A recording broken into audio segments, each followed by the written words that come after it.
Hoy vamos a hacer una clase un poco más teórica. Si no la siguen, lo que van a tener que hacer es repasar las clases anteriores y ir a los videos anteriores. Pero a partir de acá vamos a subir un poquito el nivel. Retomemos la interpretación del sueño. El sueño, dijimos, tiene que ser dividido por partes. Recuerden, nunca se interpreta un sueño entero. Y ante cada parte debe aplicarse la regla fundamental, la asociación libre. De esta manera se interpreta un sueño. ¿Por qué no se puede interpretar un sueño entero? En verdad no es que no se pueda, pero no es aconsejable. No es aconsejable porque siempre es mejor ir al fragmento. Es en el detalle donde el detective encuentra la clave para identificar al asesino. Es en esa gota de sangre, es en ese pelo, es en ese fragmento de ADN. De la misma manera, si yo abordo la escena del crimen entera, me voy a perder. Yo tengo que ir a lo puntilloso, al fragmento. Si abordo el sueño entero, me voy a perder porque voy a ir a pensamientos, voy a ir a lecturas de índole más general. Por ejemplo, soñé con la libertad, porque soñé que me tomaba un barco y navegaba al horizonte. Soñé con la libertad, con la expansión. Soñé con el dejar ir. Soñé con el hacerme cargo de mí mismo. Bueno, todas estas cosas están muy bien. Puede andar, puede servir en algún punto. Pero no brinda material, no brinda data. En verdad no sirve tanto. En verdad no les puedo dar un ejemplo de cómo interpretar un sueño porque el sueño es la vía regia de acceso al inconsciente. Es decir, es como una autopista donde vas directo al inconsciente de alguien, si lo interpretas bien. Dar un ejemplo aquí, en una clase grabada, de un sueño interpretado es básicamente hablar de la vida de un paciente entera. Sí se pueden dar algunos ejemplos pequeñitos. No se puede exponer un sueño entero porque implicaría exponer un caso entero y no hay forma de disfrazar el contenido para que el paciente en cuestión no sea identificado. Les puedo dar este ejemplo pequeño. Del sueño de un paciente se extrae este elemento. No les cuento el sueño entero, les cuento este fragmentito. El paciente sueña que va a una alacena, que está en la cocina, va a la alacena y encuentra magdalenas light y que tiene un poco de hambre. De la interpretación de este pequeño fragmento, aplicando la asociación libre, llega un recuerdo. Dice, mira, de magdalenas light no sé indicarte nada, pero sí, hace poco fue el cumpleaños de un familiar, y un familiar mío llevó chorizos light, que de hecho existen. El otro día, ya hace como 1000 años, los vi en el disco. De esos chorizos light, él recuerda haberle dicho a este familiar, pero fulano, pero mengana, no existe el chorizo light es una mentira. Chorizo engorda, no hay chorizo light. Él recuerda, entonces, a partir del fragmento de la imagen Magdalenas Light, esta vivencia, este recuerdo con este familiar. Lo lleva a aseverar entonces que él abre la alacena y encuentra para comer mentiras. Por el ejemplo no se entienda del todo, pero ¿qué hubiera pasado si hubiéramos interpretado el sueño entero? No hubiéramos llegado a ese recuerdo porque ese fragmento, esa pequeñez, se hubiera perdido en una asociación de índole más general. Mientras más alejo el zoom, más borrosa se me vuelve la imagen y más pierdo el detalle. Mientras más aumento el zoom, más me acerco a un psicoanálisis. Analizar implica dividir un objeto complejo y estudiar sus unidades fundamentales para entender cómo funciona. El ejemplo paradigmático de esto lo van a encontrar en la interpretación de los sueños, en el capítulo 2, que tienen que leer, en el sueño de la inyección de Irma. El sueño a su vez implica una transposición de pensamientos en imágenes. Por eso es que se produce activación de la corteza occipital, y esto coincide con lo que se denomina el sueño REM. REM significa, por las siglas en inglés, Rapid Eye Movement, movimiento ocular rápido. Es decir, en el momento del soñar que se distingue del sueño profundo, en el momento de la producción onírica, la persona mueve las pupilas, hay movimiento ocular porque se ven cosas. Eso que se ve es el pensamiento inconsciente traducido, traspuesto en imágenes, y uno puede esto verlo en la propia experiencia si uno tiene conciencia en el momento de irse quedando dormido. Uno puede llegar a captar cómo de lo que uno viene pensando, eso va adquiriendo cuerpo e imagen. De esta manera el contenido latente, inconsciente, se viste con las imágenes, se viste con el contenido manifiesto. Dicho de otra manera, las imágenes del sueño son el contenido manifiesto, mientras que la interpretación del sueño en sí es el contenido latente. Latente porque no está expuesto, lo expuesto es la imagen. La imagen es lo que yo recuerdo haber soñado y es lo que es cuando me levanto te digo, che, no sabes qué loco lo que acabo de soñar. Soñé que pasaba esto, soñé que pasaba lo otro, soñé que estaba mi tío, pero mi tío estaba pelado y tenía barba y mi tío no tiene barba, y que después estaba en tal lado. Todo ese relato que te cuento cuando recuerdo haber soñado algo es lo que se llama contenido manifiesto. El contenido latente siempre es mucho más largo que el contenido manifiesto porque recuerden que el sueño es un empaquetamiento. Es una compresión de material psíquico, por lo tanto funciona como un archivo zip, como les decía en la clase pasada. Y una vez que divido el sueño en fragmentos y ante cada fragmento aplico la regla de la asociación libre, el sueño se me expande, ya que del fragmento tío pero pelado, mientras que mi tío no es pelado, ¿vieron qué pasa eso en el sueño? Sueño con una persona que estoy convencido de que es esa persona, pero esa persona en el sueño tiene características distintas a la persona en la vida real. Entonces, de la imagen mi tío, pero pelado y con barba, yo puedo asociar libremente ante ese fragmento. Toda esa asociación me va a dar un pequeño parrafito, unas oraciones o un parrafito. Es decir, que mientras el contenido manifiesto ocupa esto en una página escrita, el contenido latente puede ocupar muchas páginas. Se puede interpretar un sueño solo, no hace falta que haya un analista. Como les dije en la clase pasada, hoy en día tenemos la herramienta de grabarla, pero Freud daba la instrucción de escribir el sueño, escribir lo que uno recuerda del sueño y ante cada fragmento aplicar la asociación libre. ¿Qué pasa? Para que esto funcione sin un analista, uno tiene que respetar a rajatabla la regla fundamental, la regla de la asociación libre. Si uno no respeta a rajatabla la regla de la asociación libre, esto no va a funcionar. Es ahí donde el analista cumple la función de la escucha, porque en la escucha, cuando el paciente deja pasar algo, eso es percibido por el otro y el otro puede ayudar al paciente a que lo diga aunque no quiera decir eso. Se trata, como venimos viendo, de poder sobrepasar o de poder sortear el obstáculo de la defensa del ego, de la defensa de la narrativa, porque generalmente cuando yo no quiero contar algo es porque se opone conmigo, porque me da pena decirlo, porque me duele decirlo. Entonces con otro que yo puedo pasar esa barrera para poder decirlo. Y si puedo pasar esa barrera y lo digo, estoy más cerca de sacarme mis síntomas de encima. No obstante, los síntomas grosos me los saco cuando eso reprimido es a tal punto inconsciente que se me presenta en la realidad y se me mezcla con la actualidad, lo que habíamos estudiado bajo el nombre de compulsión a la repetición, o en el budismo karma o sankara, cuando esos pensamientos reprimidos se me manifiestan en el afuera a través del mecanismo de la proyección, se produce entonces la transferencia. La transferencia en la situación analítica, si el analista la puede leer, porque puede pasar que el analista no la lea y se arme un lío, se detenga el tratamiento, que el tratamiento fracase o que se haga pastoso a punto tal de que ya no funcione y no sirva. Si el analista lo puede leer y puede llevar al paciente a leer eso que le está pasando en este momento de la sesión como un fragmento de repetición y el paciente tiene conciencia y para la repetición y se da cuenta de dónde viene, se curó de ese síntoma para siempre. El síntoma no retorna más porque ha sido puesto en status nascendi con toda la carga emocional de la repetición, con toda la carga emocional del acting out y en ese momento detenido, hecho consciente y así disuelto y así vencido. Se vence entonces ese lugar eterno donde uno tendía a caer una y otra vez. Se logra vencer porque uno, en el momento en que uno estaba tomado por la energía esa, la detuvo y pudo verla y pudo observarla, por lo tanto se pudo uno separar de eso que uno tenía encima. Se pudo uno desidentificar de esa narrativa y se separa el ser del ego. Tenemos un ser que está en el plano del observador que puede ver esa repetición como algo que no es propio, sino que es el resultado de un mecanismo automático que durante años estuvo funcionando de forma ciega o inconsciente. Pero volviendo al sueño, se puede interpretar un sueño sin un analista con la condición siempre de respetar la regla fundamental y no esquivar nada. Hay una gran diferencia entre el que está esquivando algo y el que está haciendo asociación libre, y esa diferencia se puede ver en los gestos, se puede ver en la cara. Si van al Congreso Nacional, a la plaza de los dos congresos, van a ver que hay una réplica de una estatua llamada El Pensador, es una estatua de Rodin. Esa estatua porta o muestra a un hombre muy perturbado no sería la palabra, muy concentrado pensando. Es una estatua que está así con todos los músculos faciales tensos. La actividad del pensar en sí, la actividad del reflexionar, implica cierto grado de trabajo.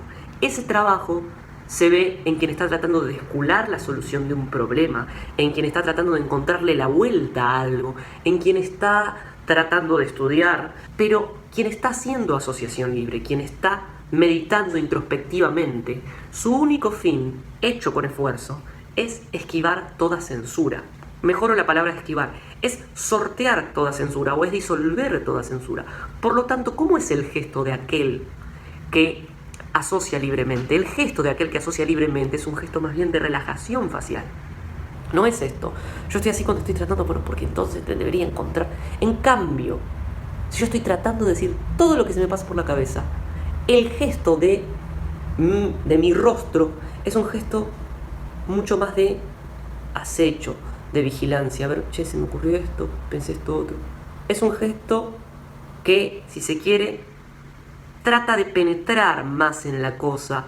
Es un gesto que da cuenta de un querer ver. Quiero ver mejor. quiero afinar mi visión. No es esto. Esto implica esfuerzo. Y cuando hay esfuerzo es que hay pensamiento que estoy queriendo sacar de encima. El mismo trabajo se hace en la meditación y ustedes no van a ver un meditador que está meditando así. Nunca. Bueno, depende, el meditador puede poner mucha cara, no importa. No es que tenga que haber una cara, ni es que un paciente cuando se analiza tenga que tener una cara. Está bueno este ejemplo que Freud lo da en Interpretación de los Sueños, ya lo deben haber leído. Está bueno este ejemplo porque da cuenta de la estofa misma que implica la asociación libre. Que no implica un pensar, no implica un esforzarse, implica un, estar bien atento a no reprimir nada. Se me ocurre esto y lo digo, me animo a decirlo. Es estar atento, es estar vigilante. To be aware. Aware es awake. Despierto. Estoy despierto. Estoy despierto ante mi realidad interna. Estoy despierto frente a lo que va pasando en mi interior y lo digo.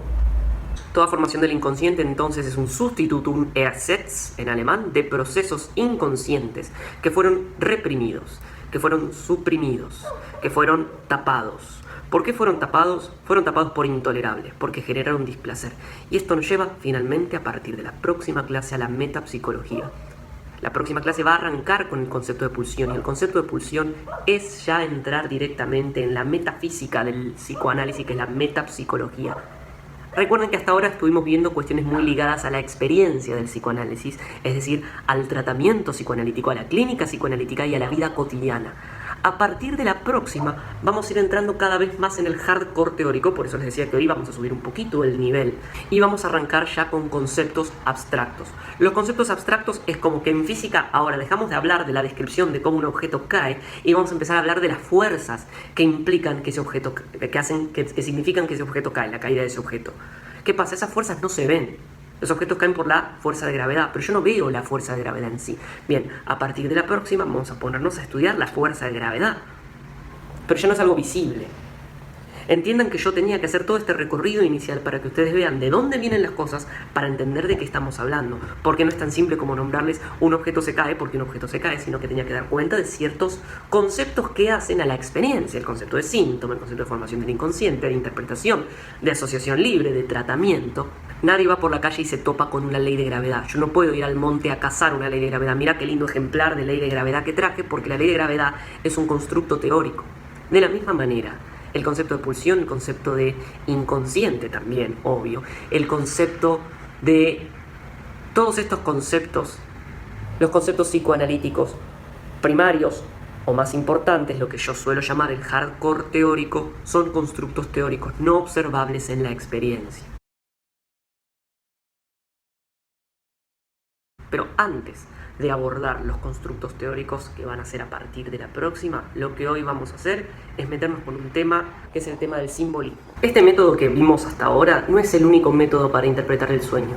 Es el método que funciona, que se utiliza en el tratamiento, porque es el método que aplica el paciente sobre sí mismo para poder encontrar lo reprimido en él, sorteando sus propios obstáculos internos. Es decir, es un método clínico cuyo fin es develar, hacer consciente lo inconsciente y por lo tanto curar. Pero sin embargo se puede llegar al conocimiento inconsciente, es decir, se puede llegar a lo reprimido en una persona siguiendo otros caminos. Esos otros caminos, si bien no forman estrictamente o no forman gran parte de la técnica de cura analítica, son caminos igualmente útiles para encontrar o para ver lo reprimido o lo inconsciente en alguien. Freud mismo lo va a decir, en Interpretación de los Sueños existe un segundo método de interpretación de los sueños. Este segundo método de interpretación de los sueños a Freud le llevó un tiempo entenderlo. Durante varios años Freud fue y vino en relación a este tema. Este tema se lo presentaban principalmente los sueños llamados típicos o sueños simbólicos. Los sueños típicos son esos sueños que todo el mundo ha soñado más o menos de la misma manera y que Freud va a decir admiten interpretaciones y significaciones para todos iguales, es decir, admiten significaciones universales. Este tipo de sueños son los sueños de caída de dientes, los sueños de muerte de personas queridas, los sueños de volar, los sueños de exámenes, los sueños de que te pegan o de que te están persiguiendo y no puedes correr y tienes el cuerpo paralizado. Hoy en día esto en psicoanálisis es muy criticado porque se entiende mal. Es parte esencial de la dinámica del inconsciente, ya que en el inconsciente existen elementos típicos o universales. Por típicos o universales los distinguimos a los sueños de caída de dientes, los sueños de muerte de personas queridas, los sueños de volar, los sueños de exámenes, los sueños de muerte de personas queridas y tienes el cuerpo paralizado. Hoy en día esto en psicoanálisis es muy criticado porque se entiende mal. Es parte esencial de la dinámica del inconsciente, ya que en el inconsciente existen elementos típicos o universales. de elementos singulares que hacen a la persona en particular, y que eso coincide con el primer método de interpretación de sueños, es decir, alguien sueña con tal sueño, se lo divide en fragmentos, y es la asociación singular y única de esa persona la que lleva al entendimiento de ese sueño. Pero ¿qué pasa cuando una persona no asocia? Dicho de otra manera, ¿se puede interpretar un sueño sin apelar a las asociaciones del analizante? La respuesta es sí, se puede. Si acceder al inconsciente implicara que yo sí o sí tengo que disponer de las asociaciones del analizante, un montón de técnicas psicológicas no tendrían sentido, como por ejemplo todas las técnicas proyectivas y psicométricas. No solo eso, tampoco tendría sentido disciplinas como la grafología, por ejemplo, o la publicidad misma.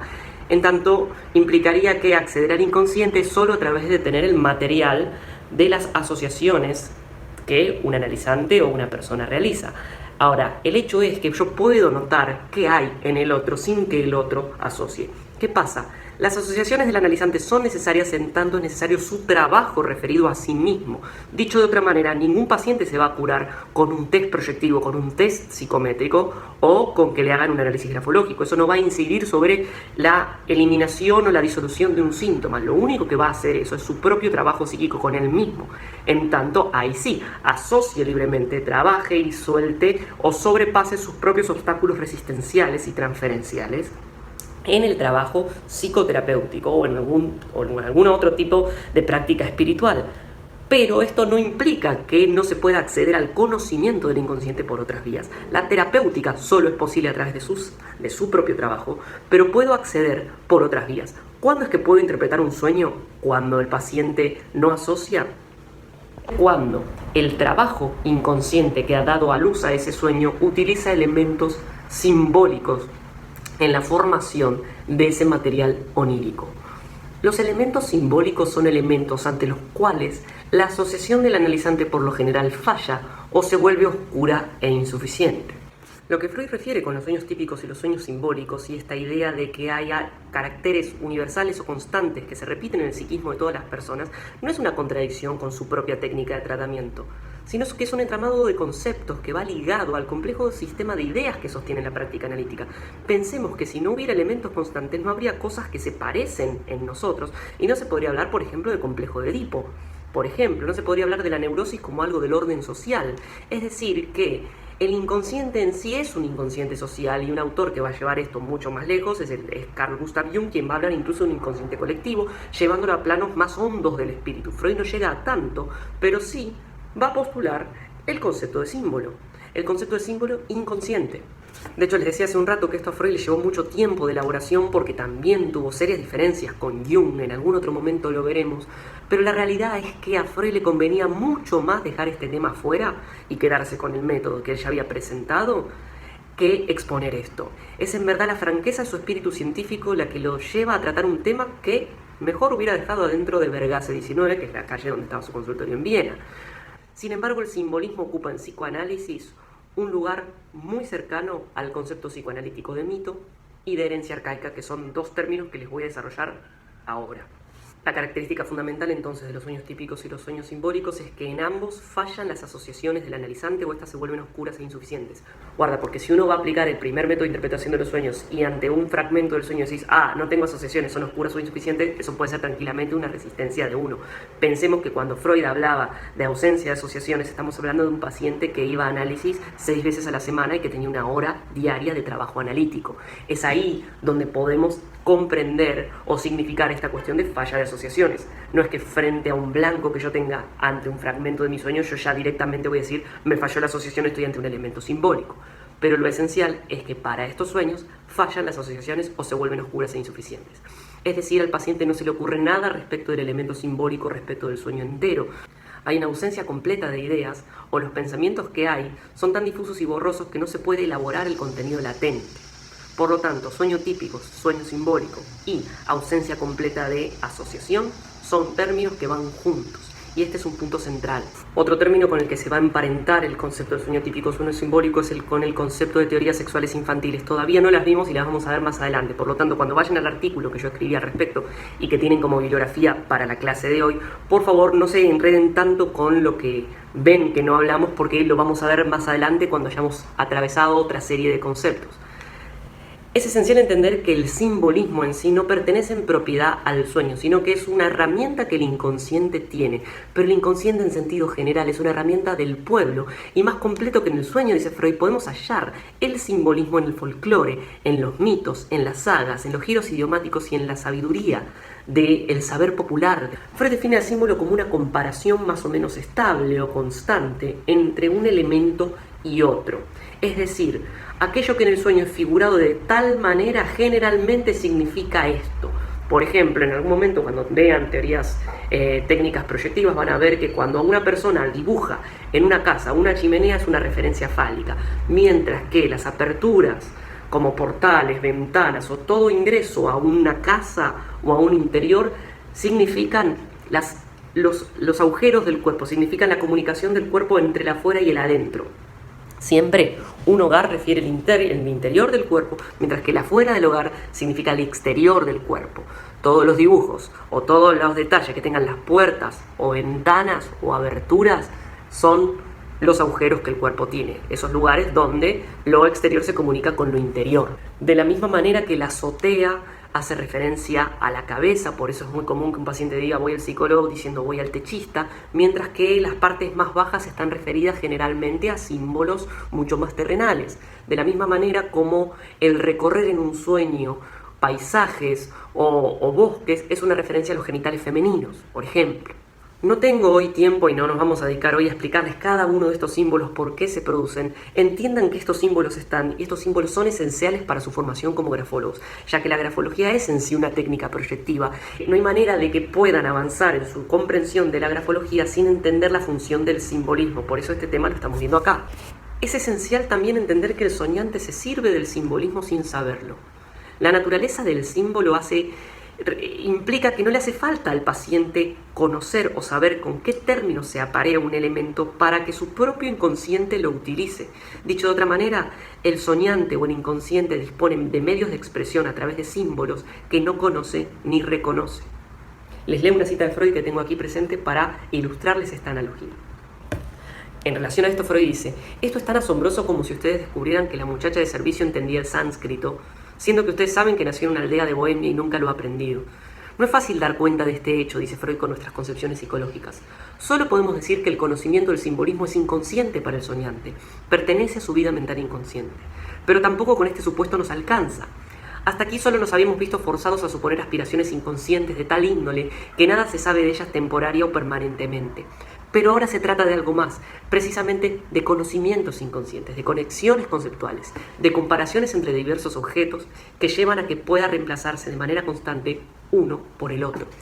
Ahora, ¿cómo se aplica esto en la clínica psicoanalítica, en el tratamiento psicoanalítico? Hay acá que hacer una salvedad muy importante. En el tratamiento psicoanalítico a nosotros no nos importa que nuestro saber pase al paciente. Entonces yo puedo ver que en un paciente, cuando me cuenta un cuento, hay referencias fálicas, hay referencias a la madre, por ejemplo, el soñar con madera. La madera es un símbolo para el elemento madre. Un montón de cosas muy interesantes que si quieren en algún momento nos podemos meter.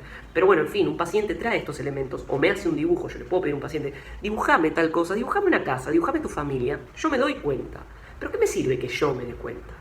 Si se trata de que el paciente pueda curarse, de nada le sirve al paciente que Alejandro sepa. Ah, muy bien, Alejandro sabe. ¿Y eso de qué cambia las cosas? La cuestión es que el paciente mismo sepa. De hecho, mejor, ni siquiera que el paciente mismo sepa, porque yo le podría contar, lo que tenés en tu inconsciente es esto, te pasa algo con tu madre, pero así no voy a curar a nadie. Que el paciente sepa a través de la superación de sus propias resistencias en transferencia. Eso es lo que cura. Por lo tanto, ¿de qué nos sirve este método en la clínica? Nos puede servir a los analistas para saber, sí, sin duda, nos puede servir un montón, pero no va a servir para el tratamiento. Esto generalmente hoy, les decía, es muy criticado porque dicen, ¿cómo? Entonces el analista está sabiendo de antemano qué se juega en el inconsciente de la persona. Y sí, claro que el analista sabe qué se juega en el inconsciente de la persona. Hoy en día, después de Lacan, se suele decir que es mejor que el analista no comprenda demasiado pronto. Eso es cierto. ¿Qué quiere decir esto? Que el analista no tiene que apurarse a hacer de la comprensión el eje de la cura. Pero no quiere decir que el analista no tiene que entender muy bien qué se le está jugando a esa persona. Y también tiene que estar dispuesto a soltar su entendimiento cuando confirme que eso que él creía no es en verdad lo que se le juega al paciente, sino que al paciente se le juega otra cosa.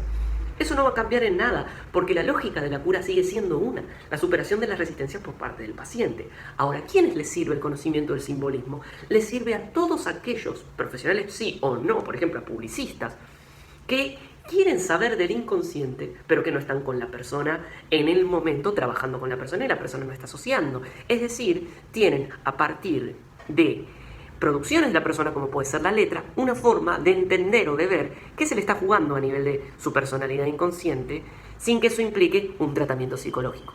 El grafólogo, ¿qué busca? Busca el saber. ¿Por qué? Porque busca a través de la letra saber qué se juega en el inconsciente de la persona. El analista puede buscar el saber, pero no es su fin. Su fin es la cura, es generar o acompañar el proceso de cura del otro. Por lo tanto, tiene que entender principalmente la dinámica de la cura. Un analista que no sabe, pero que sí sabe cómo es la dinámica de la cura, puede acompañar a hacer un proceso a alguien. Lo digo aún más en criollo. Un analista puede no saber exactamente qué se le juega a nivel inconsciente a un paciente, pero si sabe cuál es el mecanismo o el método de cura, puede acompañarlo a que disuelva síntomas. Una frase de Freud que refiere muy bien cómo se aplica este segundo método de interpretación de los sueños o qué lugar tiene el simbolismo del tratamiento es esta, se las leo. Dice, si uno conoce los símbolos oníricos usuales y además a la persona del soñante, que uno la conoce porque es su paciente, entonces uno conoce a esa persona, las circunstancias en las que vive y las impresiones tras las cuales sobrevino el sueño, a menudo está habilitado para interpretar sin más un sueño, para traducirlo, digamos, de primera intención. Esto es así. Cuando hay pacientes que trabajan conmigo hace, no sé, muchos años o que trabajan hace ya bastante tiempo, sueñan y yo ya me doy cuenta con qué soñaron. Pero de nuevo, esto es yo dándome cuenta. Y yo dándome cuenta, lo único que a mí me puede servir a mí como persona para yo curarme de un síntoma es darme cuenta de qué hay en mi inconsciente, no en el inconsciente del otro. Eso creo que ya está claro, no voy a volver sobre esto porque ya siento que me estoy repitiendo. La interpretación basada en el conocimiento de los símbolos no es una técnica que pueda sustituir a la asociativa o medirse con ella. Esto está acá para cualquier psicoanalista que vea este video y que vaya a saltar con todos los tacones de punta frente a esto. Aquí lo está diciendo Freud. La interpretación basada en el conocimiento de los símbolos no es una técnica que pueda sustituir a la asociativa o medirse con ella. Es su complemento y únicamente insertada dentro de ella brinda resultados utilizables. Muy bien, ahora, ¿qué tipo de conceptos u objetos son los figurados por el símbolo? Decíamos que el símbolo es una comparación entre un elemento y otro. Por ejemplo, la chimenea en una casa dibujada, la chimenea soñada, es un símbolo fálico, decíamos, hace referencia al órgano sexual masculino. Bien, ¿qué tipo de conceptos u objetos son los figurados por el simbolismo? No es una lista muy grande, se trata de unos pocos conceptos fundamentales. Son estos: el cuerpo humano como un todo, los padres, los hijos, los hermanos, el nacimiento, la muerte, la desnudez. ¿Qué son estos elementos? Estos elementos son elementos que ponen en default el saber inconsciente. Lo digo así y voy a dar el ejemplo de la muerte para que me entiendan. Quizás pasaron muchos años desde que uno se notició de la muerte de alguien. Pasaron, no sé, 15 años desde aquel día que estabas a la noche, te sonó el teléfono, te dijeron se murió fulano de un infarto. Y en ese momento, cuando recibiste esa llamada, tu sensación fue, ¿cómo es que se murió fulano? ¿Cómo? No, se murió. De que no te entra eso en la cabeza, de que la ficha no te cae. La muerte es uno de los ejemplos en cómo el inconsciente puede dejar de procesar la data que está en ese momento procesando. Como le dije, entra en default. No te cae la ficha. Y pueden pasar muchos años de que no te caiga la ficha. Ahora, a cualquier persona uno le puede preguntar filosóficamente, bueno, ¿y qué es la muerte? Y alguien te puede responder, bueno, la muerte. Se pueden dar discursos sobre la muerte, se pueden dar clases sobre la muerte. La muerte es el ciclo de la vida y le canto Hakuna Matata del ciclo de la vida y el Rey León y le explico que todo lo que nace tiene que morir. Todo lo que tiene un principio tiene un fin. Estamos sujetos a un tránsito y en ese tránsito en algún momento nos iremos. Fenómeno, todo muy lindo, todo muy bello con esas palabras, con esos conceptos, con ese conocimiento intelectual, pero cuando me anotició de una muerte, quedo culo para arriba, no entiendo. Tardo.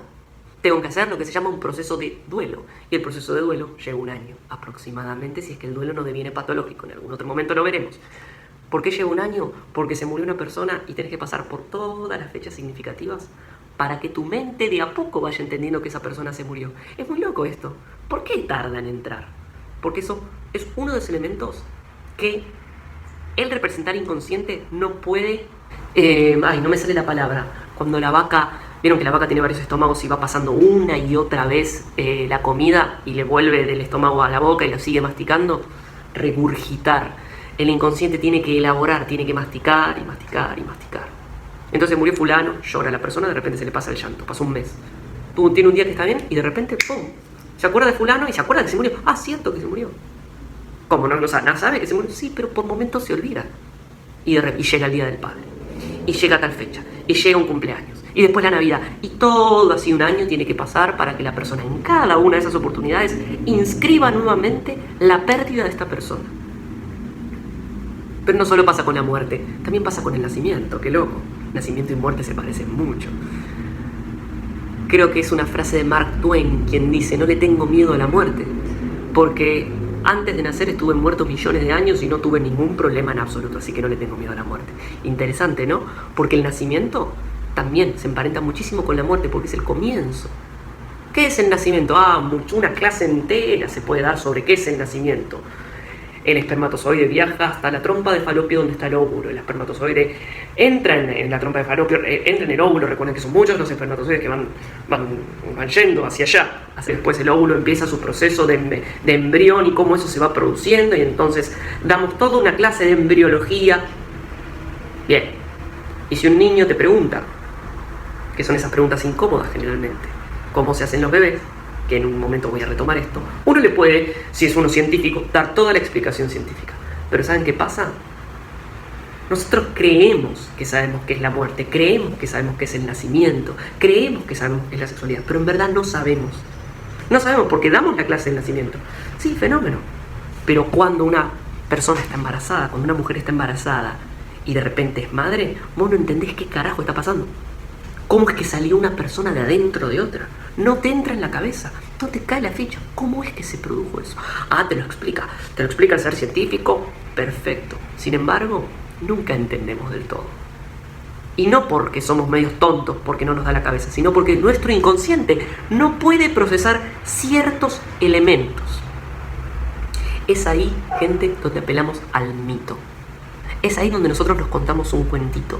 Cuando un niño viene y pregunta: papá, ¿de dónde vienen los bebés? Que tradicionalmente, ¿qué le respondo?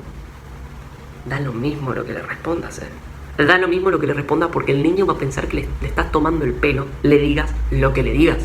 Ya sea que le digas que lo trae los cigüeñas de París, ya sea que le digas que papá plantó una semillita en mamá y esa semillita creció.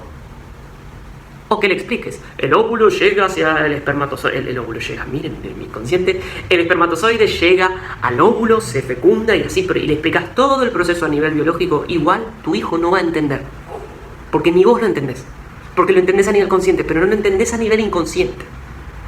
Todo niño busca estos elementos, busca estos puntos donde nosotros no entendemos, es decir, busca ese lugar donde nuestro saber, que nosotros creemos tener, cae. En la edad de los porqués es muy común que un nene vea a su papá que se va a trabajar. Entonces le dice: papá, ¿dónde vas? A trabajar. ¿Por qué? Bueno, porque hay que trabajar, hijo. ¿Y por qué hay que trabajar? Bueno, hay que trabajar porque hay que traer plata a fin de mes. ¿Y por qué hay que traer plata a fin de mes? Bueno, porque hay que comer. ¿Y por qué hay que comer? Y ahí ya se empieza a poner un poco difícil la situación, ¿no? Bueno, hay que comer porque hay que vivir, porque si no comemos nos morimos. ¿Y por qué nos morimos? Y ahí listo, ya está, sonaste. El niño con los por qué se está llevando finalmente a preguntarte por Dios. Anoten esto: Dios es una función inconsciente porque es el fundamento último de las cosas. Es el por qué último. Todo niño busca a Dios. Eso sí, no lo anoten, no digan Campota anda diciendo que todos los niños buscan a Dios, porque se me va a entender mal. Pero entiéndanme bien, buscan el fundamento de todo. El porqué de los porqués de los porqués. Y en ese porqué último, lo que se está buscando es la esencia. Y obviamente, los adultos no tenemos la respuesta a eso. Porque dicho sea de paso, esa respuesta nunca está en las palabras. Nunca está en el lenguaje, nunca está en la mente. Pero para otra ocasión la dejamos. No tenemos esa respuesta. No la podemos tener a nivel verbal. ¿Qué tenemos a nivel verbal? Tenemos cuentos. Y por lo tanto, ¿qué contamos? Cuentos. Contamos mitos. Es ahí la función del mito. ¿Con qué se encuentra Freud en el simbolismo? Con un mecanismo psíquico muy primario que tiene que ver con estos elementos inconscientes tan básicos que nadie puede entender del todo. Y es ahí donde aparece el símbolo. Es ahí donde aparece el mito. Y entiéndase bien, mito también es el mito científico. Cigüeña, semilla o óvulo / espermatozoide son los 3 mitos. A nivel inconsciente no hay inscripción de la muerte, no hay inscripción del nacimiento y no hay inscripción de la sexualidad. También no hay inscripción de otras cosas más, pero no los quiero marear ahora. Quiero que por el momento se lleven esto. Ante la pregunta, ¿de dónde vienen los bebés? Los niños hacen teorías. Las llamadas teorías sexuales infantiles, que esto está en la clase de pulsión, sí, exactamente, está en la clase de pulsión, que es la próxima clase. Los niños hacen teorías sexuales infantiles porque ante lo que no se pueden responder, ellos se inventan una respuesta. Entonces pueden pensar que estar casados significa dormir juntos, y que un bebé se puede producir por dormir juntos o porque mamá y papá hacen pis uno al lado del otro. Orinar juntos entonces sería sinónimo del coito. Después, acerca de cómo llega el bebé a la panza, muchos niños por ahí desconocen la función del pene y la vagina, o desconocen la existencia en sí de la vagina, por lo tanto suponen que el niño sale por el ano. Eso se denomina teoría de la cloaca, cuando un niño piensa que los niños salen de adentro de la mamá por el ano. O algunos pueden pensar que el ombligo se abre y sale por el ombligo, ¿sí? Todas estas construcciones se denominan teorías sexuales infantiles, y en el fondo todo síntoma neurótico, y esto sí anótenlo, todo síntoma neurótico está emparentado con estas mitificaciones y con estos mitos que los niños se cuentan muy de pequeñitos para poder tratar de entender cómo cacho es que estamos vivos, de dónde venimos, por qué nos morimos, etc. Para concluir la clase de hoy y pasar a las preguntas y respuestas que tengo ya hace rato acumuladas y quiero hoy desagotar. Entonces, el simbolismo está emparentado con elementos inconscientes, muerte, nacimiento, sexualidad, padres, hermanos, que no pueden ser procesados del todo por el inconsciente y por lo tanto son elaborados a través de mitos y símbolos. Freud se dio cuenta, una vez que hubo entendido y hubo traducido esos símbolos que él encontraba en el trabajo con sus pacientes, que bien podría haber llegado al conocimiento de esos símbolos, o al conocimiento de qué significan esos símbolos, a través de otro tipo de estudio, a través de estudiar los cánticos, los mitos, las historias, los refranes de los pueblos, a través de ese saber popular que se remonta desde los orígenes de la civilización humana y que tiene que ver con una transmisión simbólica de generación a generación del espíritu cultural y de un saber inconsciente, típico y universal que todo antiguo sabio, que toda antigua bruja, que todo antiguo místico conocía. Qué interesante. Freud termina llegando al plano de el místico medieval que tenía el libro de Nostradamus al lado de él y trataba de penetrar en los símbolos de la tierra, en los espíritus, en la alquimia. De hecho, dicho sea de paso, Freud leyó muchísimo y amaba un libro, una obra de teatro, una tragedia de Goethe. No me está saliendo el nombre de Goethe, pero bueno, como ya saben que es común que no me salga el nombre. Johann Wolfgang von Goethe. Ese es el nombre entero de Goethe. Es una tragedia de Goethe que se llama Fausto. El Fausto, que les recomiendo que la vean o la busquen, es un libraco y es una obra de teatro, pero que es una obra básicamente de un místico que estaba ligado al saber hermético y de la tradición de la espiritualidad occidental, interesantísimo, de la Edad Media. Freud retorna a estos lugares. Es aquí que el nombre de Carl Gustav Jung también tiene bastante que ver. Y lo que quiero que se lleven, lo único que es importante que se lleven de esto, es que entonces en el inconsciente no solo está la historia personal, también hay un saber universal, constante y típico, como una lengua inconsciente que traduce ciertos elementos en símbolos, y esos elementos a todos, seas japonés, seas mexicano, seas canadiense, tengas un año, tengas 10.000 años, en tanto seas humano, estés encarnado y tengas un aparato psíquico, hay cosas que el psiquismo no puede procesar. Muerte, sexualidad, nacimiento, dejémoslo por ahí ahora. Vamos ahora a pasar por las preguntas. Voy a leer un par de preguntas que me van llegando y voy respondiéndolas. Una pregunta que me llegó muy interesante, se las leo. ¿Qué pasa con la compulsión a la repetición, con el sankara? Esto de que uno repite en la vida determinadas situaciones. ¿Qué pasa cuando repetís una situación donde quedas expuesta, expueste a una situación de riesgo? Es decir, por ejemplo, un tipo que te pega siempre hasta llegar a una situación en que corre en peligro tu vida. Esto es esencialmente la repetición. ¿Qué pasa a nivel analítico con esto? Lo que hay que hacer a nivel analítico con un paciente, con una paciente que se está poniendo en riesgo, primero es que detener el riesgo, literalmente. No queda otra. Es decir, para que la persona pueda ser consciente, su repetición tiene que dejar de hacerla. No hay tutía. Y les cuento por qué. Esto tiene una respuesta energética. A ver, Olvidémonos del riesgo, que ahora les digo ciertos artificios como para detener el riesgo, ¿no? Algunos por ahí un poco fuertes. Pero, ¿qué pasa? Cuando yo repito, toda acción que yo haga hoy tiene un efecto mañana. Es decir, toda acción tiene una reacción. Por lo tanto, toda reacción tiene, para mí, una consecuencia, es decir, de un problema que yo tengo o de una vivencia que yo tengo, mi compulsión a repetir ramifica esa vivencia y hace que se siga reproduciendo.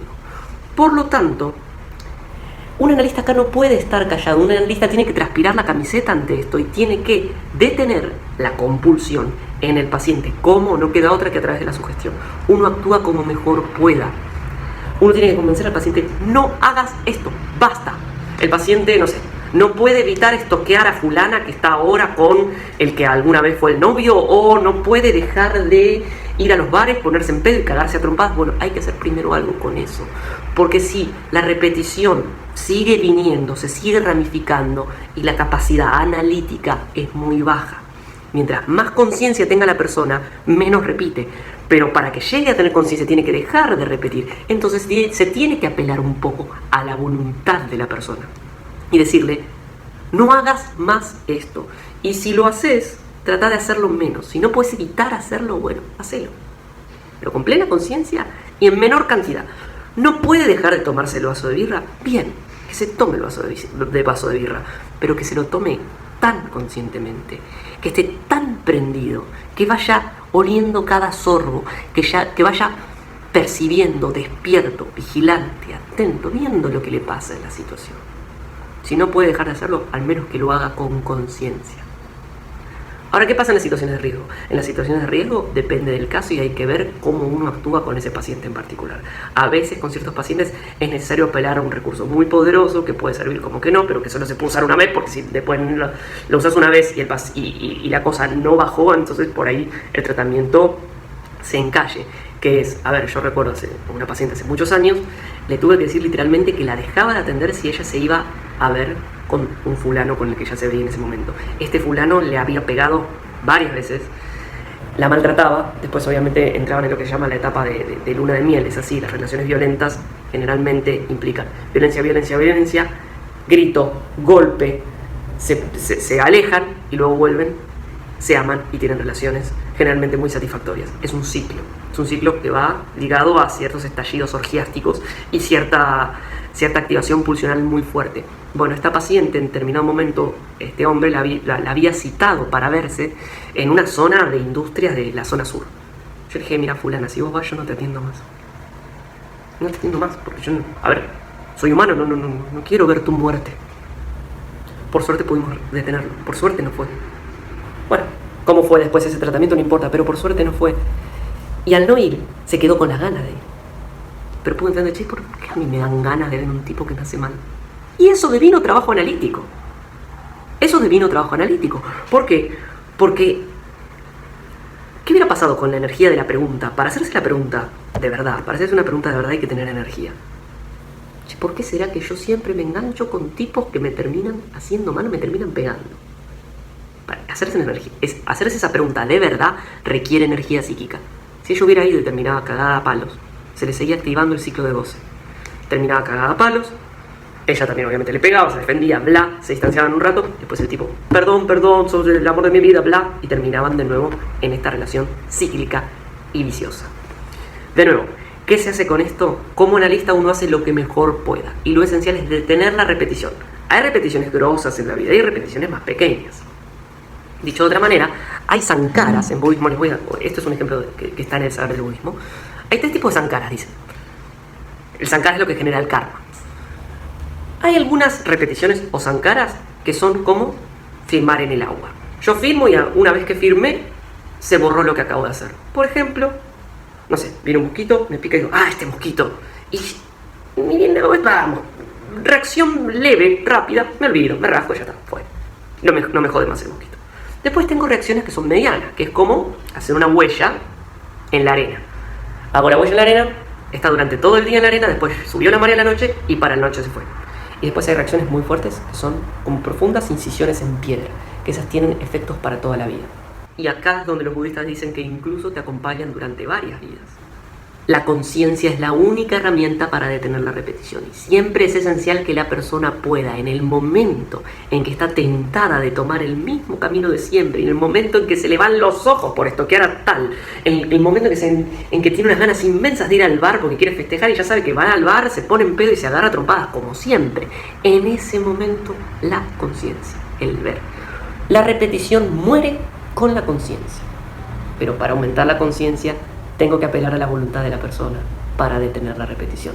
Es por eso que muchas veces cuando una persona inicia un tratamiento psicoanalítico y vos ves que la persona tiene altos índices de repetición, le decís que por favor, durante un tiempo considerable no tome decisiones grosas, que por favor no se case, no se embarace, no se embarque, al menos durante un tiempo.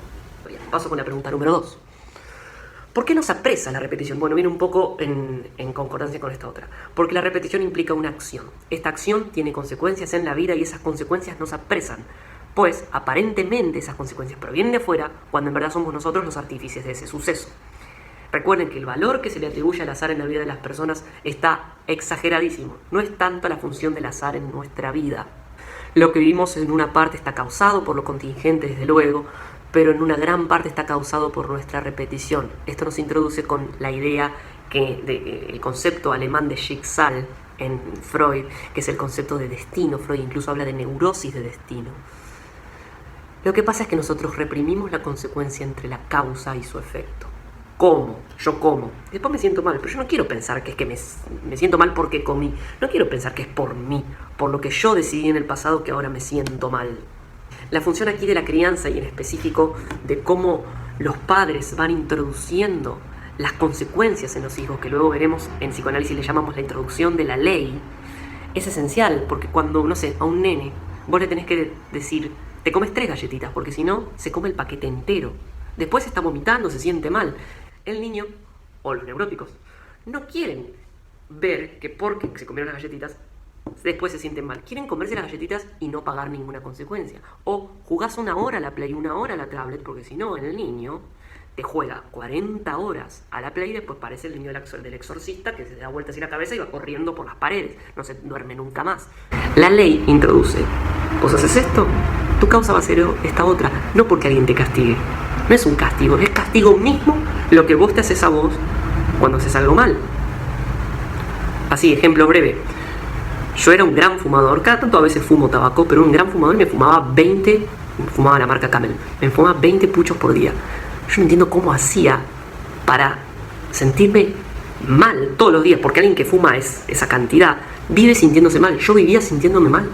Estaba acostumbrado a ese malestar. Y cada vez que dejaba el cigarrillo quería volver a esa sensación, que es la sensación de la nicotina. Cuando uno fuma y da una pitada, la sensación de la nicotina sube hacia un pico y luego te deja tirado y te dice, necesito otro cigarrillo. ¿Para qué? Para tener siempre ese pico, ¿no? Entonces el fumador es alguien que está acostumbrado a sentirse mal.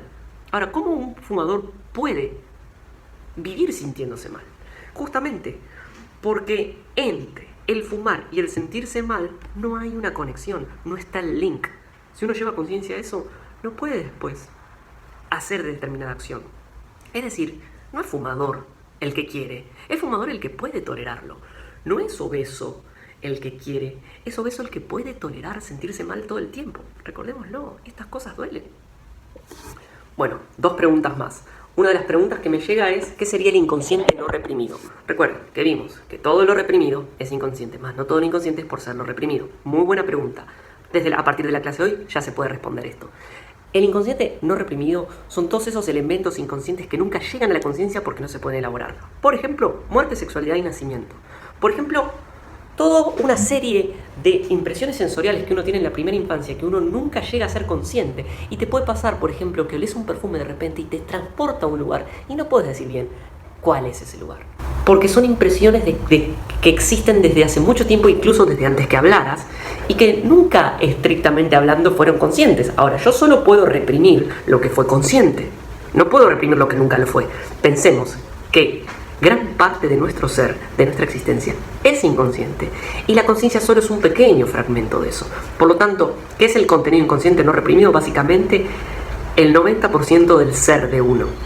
El 10% es la conciencia. Y de ese 10% de la conciencia, solo un fragmento deviene displacentero y por lo tanto es reprimido. En el inconsciente, por lo tanto, hay reprimido y elementos no reprimidos. Última pregunta. ¿El cuerpo del dolor se refiere al dolor psíquico o al dolor físico? No hay diferencia entre el dolor físico y el dolor psíquico. No hay diferencia entre mente y cuerpo. Si yo estoy angustiado, al mismo tiempo tengo una sensación de opresión en la garganta. Si a mí me duele algo y tengo una enfermedad, al mismo tiempo tengo un afecto psíquico. No hay distinción entre psiquismo y cuerpo. De hecho, cuando uno va trabajando introspectivamente y asociando el cuerpo, se va alivianando y un paciente sale de una sesión y dice: hoy me voy más liviano después de haber contado este secreto que nunca le había contado a nadie. Y duerme esa noche y duerme como un bebé. Porque está en el cuerpo. Porque nuestro cuerpo es psiquismo y nuestro psiquismo es cuerpo. Hoy voy a dejar por acá. Para la próxima clase voy a retomar preguntas y este viernes estaremos teniendo una clase en vivo. Así que espero verlos por ahí, espero que anden muy bien. La próxima clase vamos ya a empezar a ver el concepto de pulsión y nos vamos a ir metiendo cada vez más en temas mucho más teóricos, mucho más abstractos y mucho más del hardcore psicoanalítico. Espero que anden muy bien, me escriben con todas las dudas y preguntas que tengan. Les mando un fuerte abrazo.